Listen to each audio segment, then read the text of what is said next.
¿No es una realidad, doctor Felipe Pretel, de la Universidad Javeriana y del Hospital San Ignacio? No todas las enfermedades se pueden, aunque hay los componentes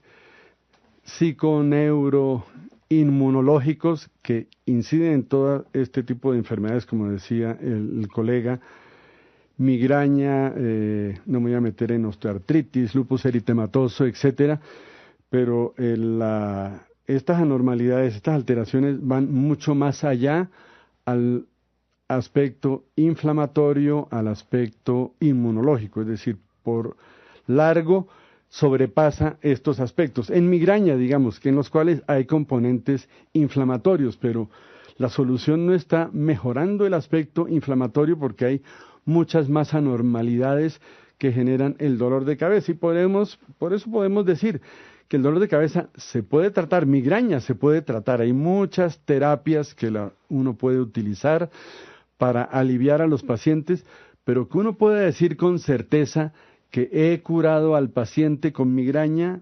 no. Es decir, uno los mejora, puede pasar muchos años sin tener dolor de cabeza. Eso no quiere decir que se hubiera curado, eso quiere decir que no le tenía que dar dolor de cabeza por las medidas o por las intervenciones que hicimos, pero en algún momento puede volver a reaparecer el dolor. Y lo mismo podemos decir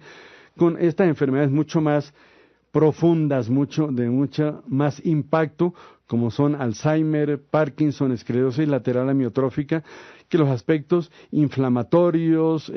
inmunológicos, tienen cabida, pero eso no es el único aspecto que tiene que ver con esta enfermedad, porque la fisiopatología, el origen de estas enfermedades es muchísimo más profundo y no es solamente el aspecto inflamatorio. Y esos aspectos más profundos son los que en este momento no tienen cura como reversión del problema. Se puede manejar, se puede aliviar, pero el origen primario de estas enfermedades en este instante no se puede modificar. Desafortunadamente es esa la realidad. Pero se está trabajando tremendamente. Yo calculo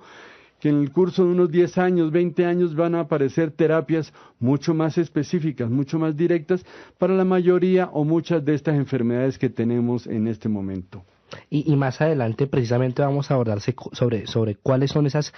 proyecciones desde el punto de vista de la medicina frente al tratamiento de estas enfermedades degenerativas. Doctor James Vallejo Quintero, médico y cirujano de la Universidad Nacional de Colombia, desde su punto de vista, desde el punto de vista de la medicina integrativa, después de diagnosticada una enfermedad degenerativa, ¿qué errores se cometen y qué acciones no deberían, según usted, realizarse para tratar esta enfermedad degenerativa? Bien, por lo general en las enfermedades osteoarticulares siempre se encuentra uno con que el tratante o el especialista que se encarga de dar este tipo de manejo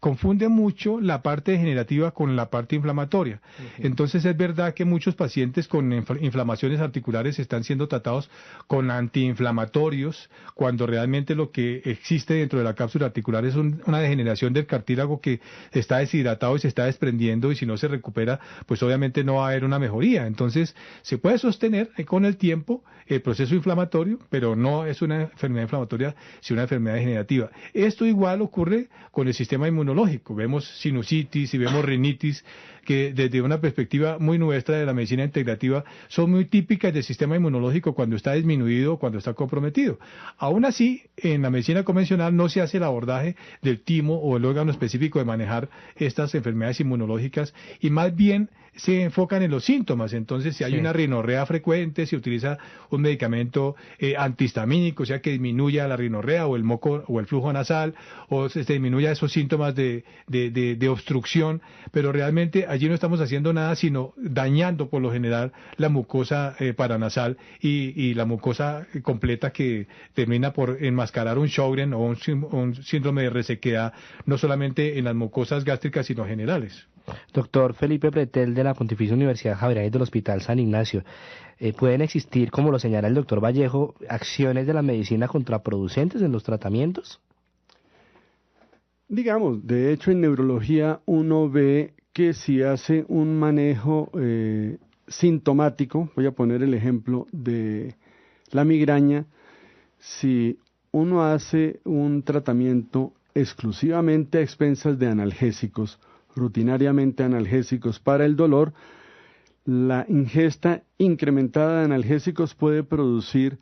igualmente dolor de cabeza por abuso de los analgésicos. Por eso, siempre el tratamiento tiene que ser dirigido por un profesional que conozca cuáles son los efectos indeseables de los medicamentos, las complicaciones que pueda tener el abuso de esos medicamentos, y se obviaría eso, digamos. Eso en realidad puede suceder. Pero en el resto de enfermedades, en enfermedad de Parkinson, por ejemplo, que es una enfermedad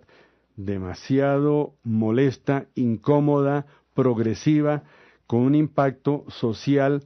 personal y familiar gigantesco, digamos, se presentan unos tratamientos que alivian temporalmente los síntomas. Los síntomas se pueden aliviar un tiempo, 5 años, 7 años, pero después el mismo proceso de degeneración que existe en las neuronas empieza a producir cambios, oscilaciones en el tratamiento, y llega un momento en el cual la mejoría por los medicamentos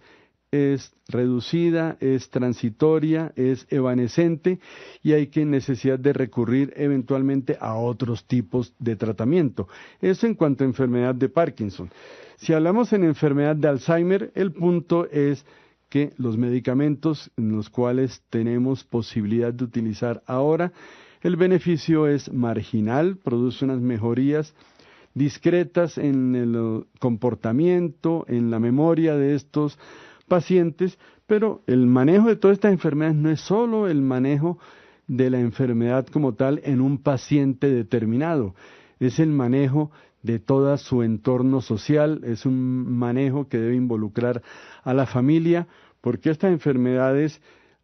afectan no solo al paciente que padece la enfermedad, sino el eje donde el paciente se está moviendo. Su familia, su esposa, sus hijos, sus papás también se afectan secundariamente de estas enfermedades, y a ese entorno hay que darle también tratamiento. Así es, entonces usted ha señalado un aspecto muy importante, y es no solo el tratamiento de la enfermedad directamente, sino del entorno y el contexto en el que se desenvuelve, cuáles son sus hábitos, cuáles son sus costumbres, la misma ciudad donde vive, su trabajo, en fin, diversos aspectos que tienen que ver con el desarrollo de su enfermedad y con el cuidado que debe tenerse. Pues al regresar de la pausa vamos a abordar precisamente ese tema de cómo es la relación con el paciente al momento de tratar una enfermedad degenerativa desde los dos puntos de vista de los doctores que nos acompañan en el día de hoy.